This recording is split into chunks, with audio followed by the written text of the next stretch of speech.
Hi, so I want to do a demo here of my Optimus F6 phone and how it works with DLNA to my television. So on my phone here, the Optimus F6, I have an app called File Share or Smart Share, which actually is for DLNA. And you'll notice when I go in there, it prompts me that a device wants to connect to my phone. And if you look at the message, the device that it's referring to here is actually, let me try to get some focus here,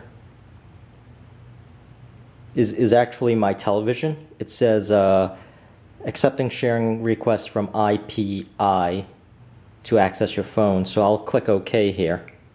And once I click OK, it gives me a couple of choices. And this is fairly standard with DLNA devices, is that it'll have photos, music, and videos. Those are the folders that you're sharing. So it's going to search for kind of the file types that have those type of extensions. So now I actually have it shared on my phone and accessible to my television. And I just want to show you in real time actually how slow it is, not due to my phone, but mainly because of the television trying to access the devices. So let me go into the telephone menu now.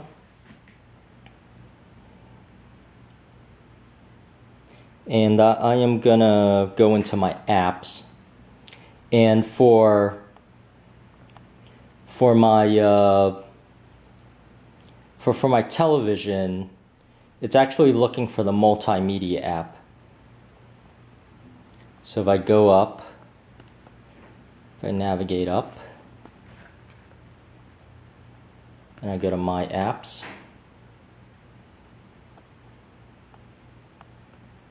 then I go to multimedia.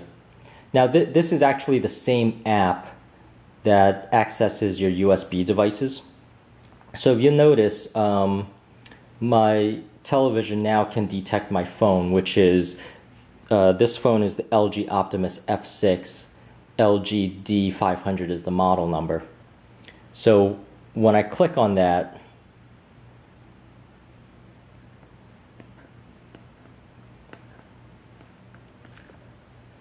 whoops, yeah, so when I clicked on that, maybe I did it a little bit too fast. Let me go back. When I clicked on that, here, it goes into this menu, which actually matches what I have on my phone. And if I go into photos, now this is actually, I want to show this in real time because this is actually how slow it is for this particular television. And the prerequisite for this is you have to be in the same network as your phone is.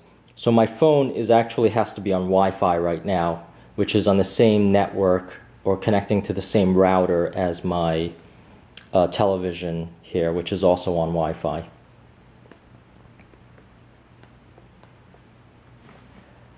So now it's in a pause, and it's in a pause because it's trying to get a listing of all the files that I have on this phone. And maybe if you have, you know, maybe 20 or so files, it's fine, but I have over 100 somewhat files here that it's searching through and trying to getting a listing of. And this is actually how slow it is. I would say it's probably a minute and a half or 2 minutes every time you try to get a listing of the files. And once again, it is grabbing it right off of my phone. So I think depending on the speed of your television and how well it processes kind of like the streaming data, you'll get either a good or bad experience with DLNA. And consequently, this is the same type of speed that I get when I run DLNA file server on my laptop, and my television is able to actually get the files off of it. So unfortunately, this is the speed of it. Let me, or I suppose it's possible.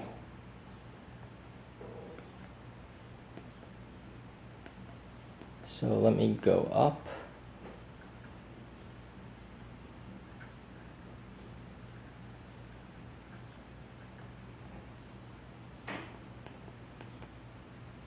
Yeah, there it is. So now it finally was able to get a listing.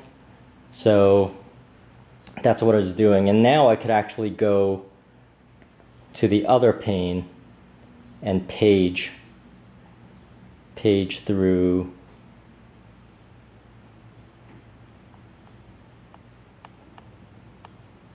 the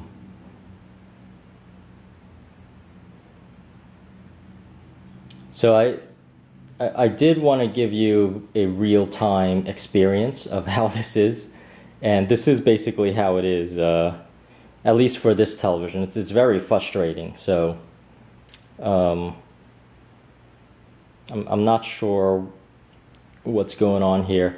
I have had this television hang on me, and this is again the Razer 40-inch M401 or 403i. So apparently it's actually hung. So let me go back, or maybe exit, or somehow it, oh, it looks like it just rebooted. So let me try to do this again. All 2 years, and probably because before that. All right, let me try to do this again, and I am going to go into the apps menu.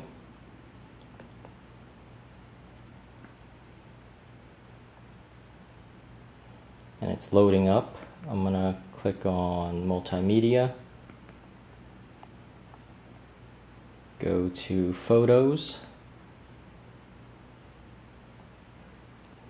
and once again, oh, this is kind of odd. Okay, so it's a little bit erratic, and the responsiveness is actually very poor.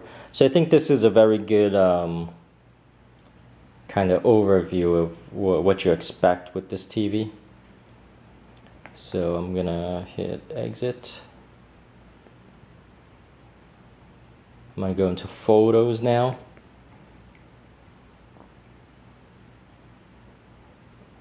And now once again it's enumerating through the photos again. So I'm gonna wait,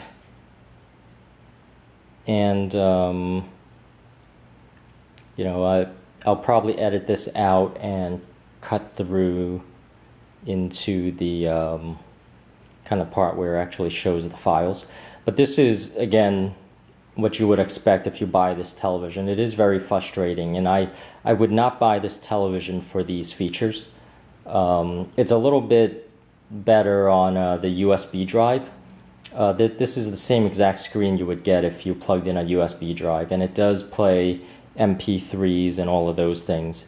So, but if you want to do it for DLNA for this television, forget about it. All right.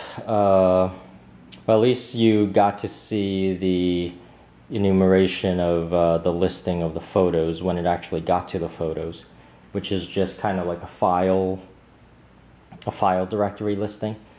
So I'm just gonna wait here and wait until the files actually come up. So, all right, soon. Hopefully in another 30 seconds, but I really do, maybe I will leave this cut in there because it is good to see it live and see how frustrating it actually is, and the actual wait time it takes to get to the photos that you want to get to. So again, it's a feature that, I mean, is it really usable? I would say not. So All right, there you go. It actually got there. So let me navigate over.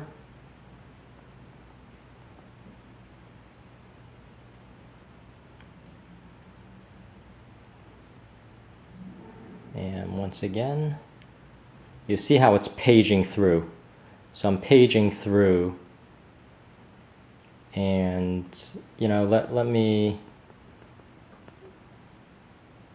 click on one of these photos so you could actually see. So it doesn't give a preview. I'm not sure why, because these are just standard JPEGs, and you'll face the same thing with the video, and the videos themselves are actually a little bit more frustrating because they are a little bit larger, so they might pause when it's trying to retrieve it through the Wi-Fi. So now it's just doing a slideshow here. But really, that's really it. You know, there's not much more to say about the DLNA. And once again, it's retrieving the files through my phone here. But it is also it actually has the same type of response time if you're doing it through your laptop and having, say, a DLNA software that serves up the files called, say, XMBC or any other type of software. So I hope you get a better idea of how this television reacts to the DLNA, and it's really not a very smooth feature of this television, so don't get this television if you think you're going to use DLNA on this. Okay, thank you for watching.